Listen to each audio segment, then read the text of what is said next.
What's up, Night Vision Gang? We got a special guest today. We got Kentucky defensive back Braxton Urquhart joining us today. And So what's going man, on? he's from JUCO, guys. He gonna have some good stories to tell us. You know, Braxton, how's the workouts, how's condition, everything going so far? Conditioning been smooth, not too crazy, like none I'm not used to. Already coming from JUCO, shout out to Coach Woody back at Butler. He did a good job keeping us conditioned and stuff like this, teaching us how the correct way to work out and stuff like that. So yeah, I think I've been pretty prepared for it, but it's been cool. Good workout. How's the weather up there? It's cold, man. It's cold. It's frozen. Everything froze over roads, sidewalks, and stuff like that. I know it's not even like snow. It's like really like ice. Yeah. Like it's ice everywhere, man. It's So crazy. what's like so you went to Butler for JUCO and community college in Kansas for people that don't know. What would you say like the biggest difference from Birmingham to Butler to Kentucky is from like being from Birmingham, Alabama? Mm, Obviously, like the scenery, scenery, change of pace and stuff like that, and being so far away from home, it's different. They do different stuff than we do.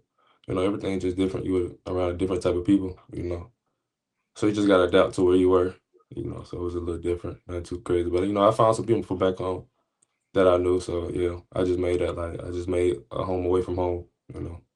Was it hard at first? Uh, yeah, it was hard at first, in the middle, and at the end. It was always hard. Yeah.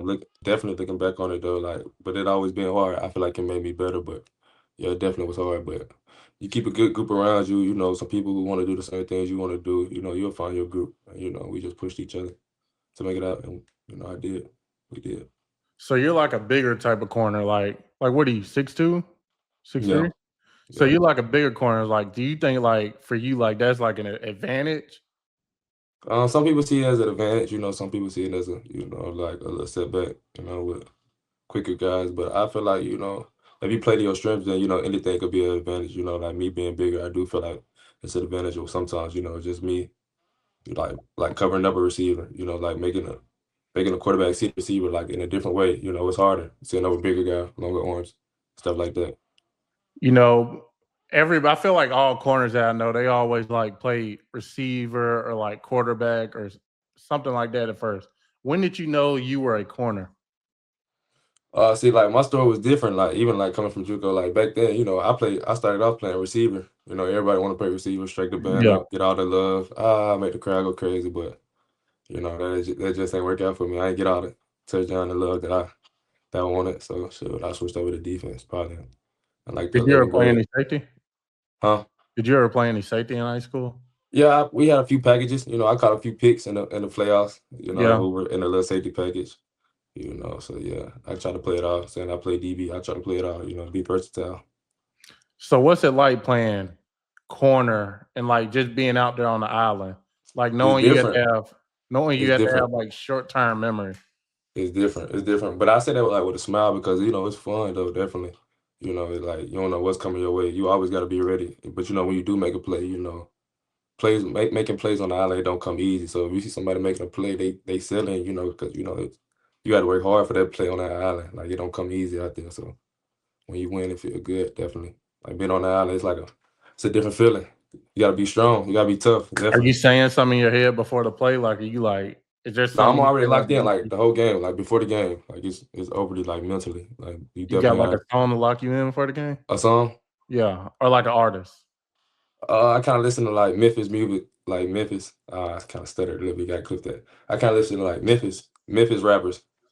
I be trying to get like heavily influenced. Memphis rappers, anything that's gonna turn you up. So I already be trying to be locked in with that mindset. Do my thing. So, being from Birmingham, Alabama, how does it feel to represent in Lexington, Kentucky?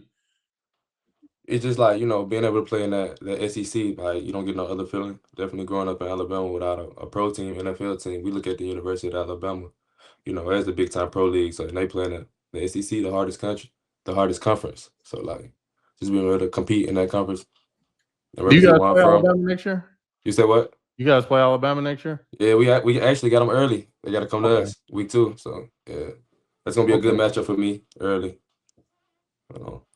Did you grow up an Alabama fan?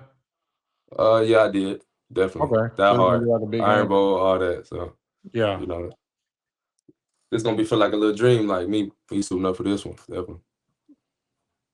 So being from JUCO, like I know you probably got some crazy stories to tell. Like, what was like maybe like one of your craziest stories that you can share, like that happened in JUCO, or something Like, I that don't you? know. Everybody when people say, you see, I'm excited for this one. Like people be saying I be coming from JUCO. I got crazy stories.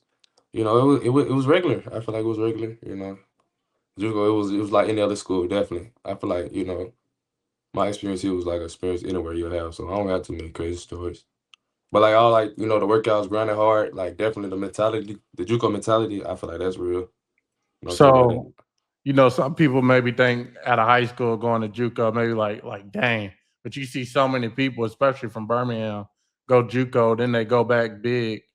Like, was there like when you went JUCO, what did you say to yourself like to be like, I'm gonna go grind, I'm gonna go get it, then I'm gonna go big? Like when I was coming out, when I didn't have all the, big time offers that I wanted, that I thought I should have at the time, maybe I wasn't ready at that moment. But like all I was hearing like this is the way to, to go back, the quickest way to go back D1. It was high risk, high reward. So like if you was gonna go Yeah, this route, if you got to put it all in, so so you can get that in return. But if you go out here playing, it's a chance that you might not get it, and yeah, might you got to look if you were committed to like a smaller D1. So just betting on yourself and like just believing in yourself. That was big time for me. for sure, for sure. So is there any like DBs maybe? Do you watch other DBs and like study their film? Definitely, definitely, So like, definitely. who's the DB like you'll turn on tape and be like, I'm gonna study this guy? Excuse me, my bad. No, you good. Like definitely starting out early. Like one of my favorites to watch that I can watch this tape all day long was Pat Surtain. Definitely, like I him see being that an Alabama cornerback. Pat Surtain, definitely. I watch this tape all the time. I feel like I study some of my game off him. I try to take the stuff he do and like put it to my game. Derek Stingley is another guy I like a lot. Kool-Aid McKinstry, he had a big year this year. He did his thing. I like watching Starlin Thomas. I watch a lot of guys that's from the city. Birmingham. Yeah, from our city doing their thing. Michael Jackson, Marlon Humphreys, Hoover guy. He's still doing his thing in the league. So yeah, I watch a lot of guys. I see a little Richard Sherman in you. Richard Sherman. Yeah, Where you you get that watch from? any From the video? hair? I kind of see that The too. hair, the length, like in person, like cause you real, I see the similarities. Okay, I feel that. I appreciate that. That's Yeah. that's good. That's a good comparison. I'm in good company with that one. So who does like Braxton? Does Braxton have a top 5 DBs of all time? Like, Top five DBs. or you can give me a Mount Rushmore. I don't think I can give you a top five DBs because I don't feel like I know them. Like I don't know them enough. Like I feel like And who's I your got a favorite good. top 5? You I can got a give me good your enough of favorite. ball knowledge, but I don't want to leave nobody out. If you leave somebody out because you not knowing, Yeah. be trying give everybody their flowers, show love to everybody. So I got to give a little bit more better. With Just give me your my favorite. cornerback. Give me your But right favorite now, DB. okay, definitely. I told you Darrell Reeves, definitely. Terrell Reeves, Champ Bailey, Champ definitely. Bailey. Deion Sanders. Let me see. Who else was good on that island? Charles Woodson.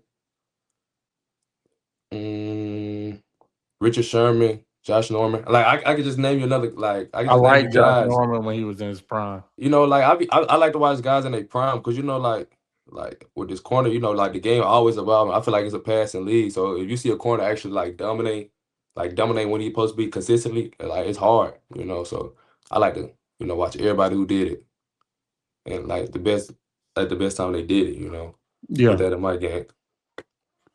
I asked Aiden Definitely. this. I probably got a little bit off my top five. Probably like, come on, don't judge me on the top five, man. It got to get a little bit better. Yeah, it's Got to not like come back in it my don't have top to be a five. top 5. You can Them say just guys I've been watching recently. Like them favorite. just off the top of my head, Yeah. So when did you get down? You've been down there what, 2-3 weeks? Yeah, probably like 3 weeks. You found you like a good spot down there to eat yet? Like a favorite little food spot yet? Uh, let me see. Let me see. On my own. I went to this little pizza joint. That's what it's called on the south side of campus. I don't know about this little 24/7 market. I don't know what it's called though. But yeah, I had walked by. I was walking by and I just looked up and I saw like they were serving food. So I went in there, ate some wings. It was good in there. But I haven't really been out too much. You know, maybe somebody might cater some food to our cafeteria, local. It'd be good. I can say that they keep good food in there. And then our nutrition, shout out Joe. You know, Devin, what's up? I told him I was gonna shout him out on the podcast. What's up? What's up? Okay.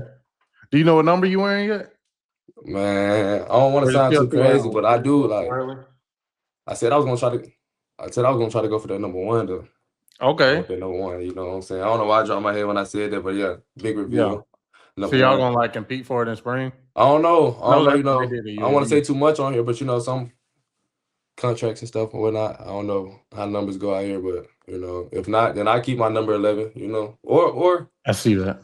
my like one. You know, be perfect world 11, cool 24. I put 24 on that too. I can see that. Did you wear 24 at one point? Yeah, I wore 24 before. Okay. And I wear that 24, you know, like people might say for Kobe too, you know, definitely GOAT. But you know, just watch NFL. I say this a lot, but if you go watch NFL cornerbacks, you know, just watch everybody who wore the number 24 or 20. You know, just look at cornerbacks who wore that number and then like come back and you'll see why, you know, that 24 legendary. Yeah. Just had to put that out there, definitely. Who you like in the Super Bowl? Super Bowl? Yeah. Is it the Patriots and Patriots and Seahawks. Seahawks, oh my God. You know, some people might say it's scripted. I don't know. It might be scripted. How we get this? We get this legendary rematch. We get this legendary Super Bowl rematch. I remember year? when I was don't little know. and they threw that pick on the goal. I'm like, they got Marshawn Lynch right there in the backfield. Yeah, while you just want to run it, they had to run it back one more time. ball. They had to run it back. You know, everybody gonna be there. Marshawn Lynch got to be there. Tom Brady, he got to be there. Richard Sherman got to be there. Was Ray Lewis? It's not Ray Lewis. I'm tripping. Nah, he played for the Ravens. Yeah, I'm tripping. You got to edit that out.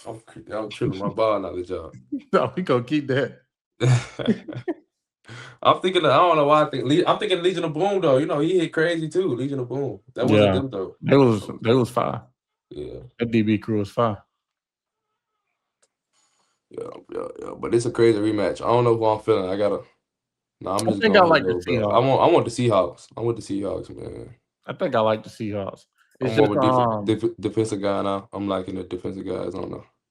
It's like the Patriots. They got to play Denver with a backup quarterback, and then the week prior they played. Who did the Patriots play the week before that? Oh, they played C.J. Stroud in bad weather, and he really gave them the game. So it feels like they haven't really played crazy competition. It's like they really had, I wouldn't say a cakewalk, but an easy path. I could definitely see the argument why people want the Seahawks. But I feel like the Patriots are like America's team. Yeah, it is that. Yeah, so I can see both sides. So I don't know. I'm rooting for the Seahawks though, definitely. I gotta see if we got some hometown players on that team. If so, then I'm definitely with the Seahawks. If we got hometown players on the Patriots, then I guess I'm pulling for the Patriots. You know. Yeah, I don't got whoever got the most of us on the team. If not, then I'm Seahawks all the way. Let's go. Yeah. Okay, man. Well, Stephon Gilmore, he played for the Patriots too. That's my guy. I like watching him too. He one of the guys, Stephon Gilmore. I can see that. Dude, he was a dude too. Marshawn Lattimore, Lante Taylor. You know, I'm watching. Like, guys, they clicking to me now. So what can Kentucky fans expect from you on and off the field, just going forward at your career? You know, just being first and foremost, being a good person, a good, humble person. Always grateful for the opportunity to be here, you know. But on the field, I like a standout lockdown corner. You know, I'm trying to be the best. You know, I got some hefty goals that I'm trying to work towards too. So like, if I achieve those, then you know, some lofty goals, so like a lockdown corner who just gonna, be good every play, make some big plays. I feel that. Well, y'all heard it here first. Braxton Urquhart, defensive back. Thank you, Braxton, for coming on the podcast. And we out. Definitely. All right, let's do it.